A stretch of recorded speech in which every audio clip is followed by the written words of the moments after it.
हमर हंस पर सवार एलै सरस्वती माँ, हमर हंस पर सवार एलै सरस्वती माँ।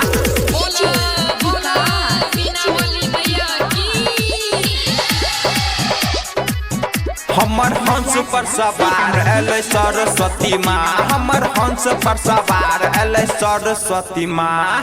हाथ जोड़ के मैया विनती करै छौ, विनती करै छौ गे विनती करै छौ। रोज भोर हरिया में मंदिर आबै छौ, मंदिर आबै छौ गे मंदिर आबै छौ। ओकर सपना साकार क दही गे अमित बो के लभर के पास क दही।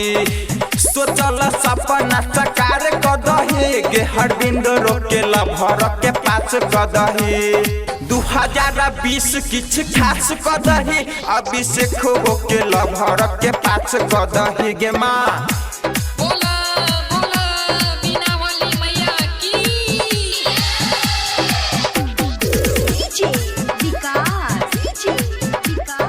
LMS recording studio Darbhanga.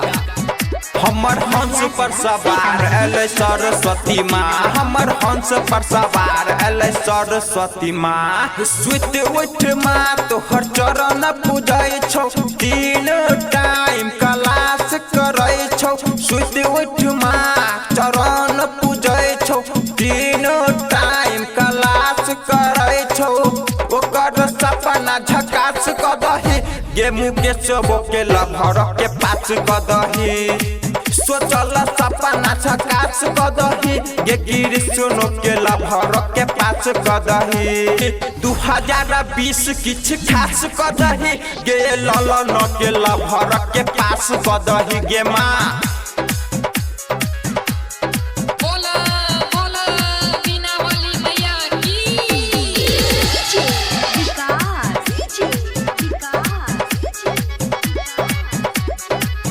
हमर हंस पर सवार एलै सरस्वती माँ, हमर हंस पर सवार एलै सरस्वती माँ। मैथ या साइंस में बड़ा कमजोर छौ, बाकी देखे में बड़ा बेजोर छौ।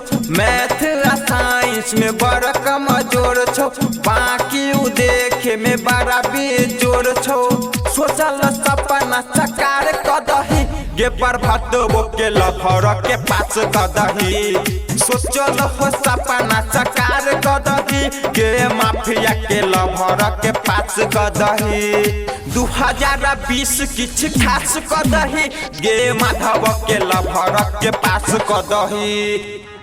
हाथ जोड़ के मैया विनती करै छौ, विनती करै छौ गे विनती करै छौ। रोज भोर हरिया में मंदिर आबै छौ, मंदिर आबै छौ गे मंदिर आबै छौ। ओकर सपना साकार क दही गे अमित बो के लभर के पास क दही।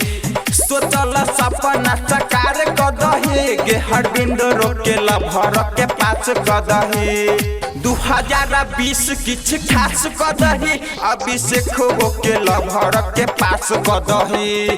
LMS recording studio Darbhanga.